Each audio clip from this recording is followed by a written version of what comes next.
مدرسوں کو آباد تم نے کیا، لیکن جن پودوں کو تم نے لگایا، پانی دی، ہرا کیا، جب وہ پھل دینے لگے تو پھل کو تم نے اپنے پاؤں سے روٹ ڈالا۔ اے سماج کے لوگوں، دستار بندی کا یہ جو جلسہ منعقد ہوا ہے، یہ دستار بندی کا جلسہ، کیا قیمت ہے ایک پگڑی کی؟ کیا قیمت ہے ایک پگڑی کی کہ آپ چند علماء کے ذریعے سے ان حفاظ کرام کے سر پہ آپ دستار سجا دو؟ مولانا تسلیم الدین صاحب جلسہ کر لیں، حضرت مولانا ناظم صاحب دستار باندھ دیں اور یہ علماء کرام آ کے پگڑی رکھ دے، بچے کی قیمت ادا ہو جائے گی۔ قسم بخدا 24 دن 24 گھنٹے صبح سے شام تک اگر دستار بندی ایک ننھے منھے معصوم بچوں کے سر پر باندھتے رہو، اتنا باندھو کہ مارکیٹ کا سارا کپڑا ختم ہو جائے، اتنا کپڑا خریدو کہ تمہاری جیب خالی ہو جائے، اور اتنا باندھو کہ تم بوڑھے ہو جاؤ، حافظ قرآن کی خدمت کے خاک نقطے کے برابر بھی ان کی عزت تم نہیں کر سکتے۔ حفاظ کرام قرآن کے ترجمان ہیں، حفاظ کرام نبی کے ترجمان ہیں، حفاظ کرام کلام الہی کا آئینہ ہے، حفاظ کرام قرآن مقدس کے لیے وہ آئینہ اور رہنما ہے جن کے سینے میں 30 پارے قرآن اللہ اپنے فضل و کرم سے ڈالا کرتا ہے۔ دستار بندی کے جلسے میں شرکت کرنے والوں تمام مسلمانوں سے مختصر بات سمیٹ کے یہ کہنا چاہتا ہوں کہ صرف حافظ قرآن نہیں بنانا ہے، حفاظ کرام کی قدر بھی کرنی ہے، علماء کو سینے سے بھی لگانا ہے، اور اپنے مقامی علماء کو ترجیح دینے کے ساتھ ساتھ بیرونی علماء کرام کی قدر کرنی ہے۔ یاد رکھیے گا، گھر جب اپنوں کو آگے بڑھاتا ہے تو دنیا آگے بڑھاتی ہے، اس لیے علماء کی قدر کیجئے، علماء پہ تنقید اور تبصرے مت کیجئے۔ یاد رکھیے، یہ فرشتے نہیں ہیں، یہ فرشتے نہیں ہیں، یہ جبرائیل نہیں ہیں، یہ اسرافیل اور میکائیل اور اسرائیل نہیں ہیں، یہ بشر ہیں، ان سے بھی غلطی ہوگی، ان سے بھی کمیاں اور کوتاہیاں ہوگی، مسجد کے امام سے غلطی ہو جائے گی، حافظ قرآن سے غلطی ہو جائے گی، مسجد کے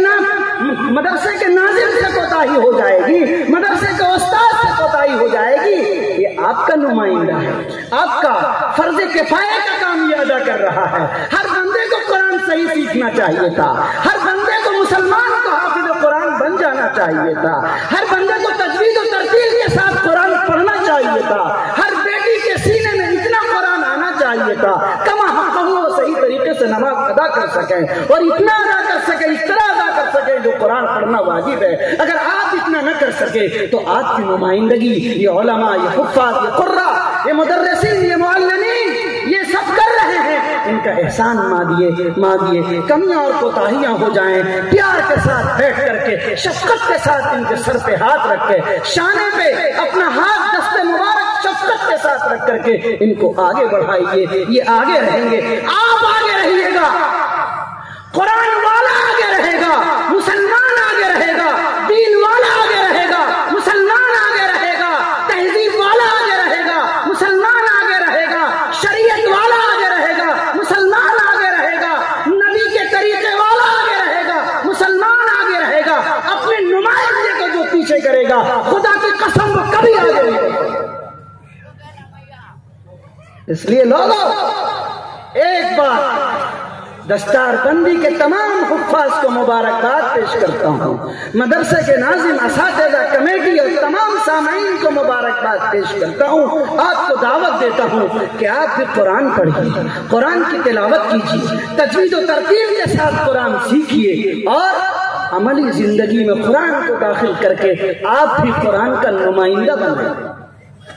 آپ کے سینے میں، آپ کے بیٹے کے سینے میں، آپ کے بھتیجے اور بھانجے کے سینے میں، اور آپ کے گاؤں کے ایک معصوم غریب حافظ قرآن کے سینے میں جو قرآن ہے، یہ قرآن سب سے بڑی کتاب ہے، یہ قرآن سب کے لیے،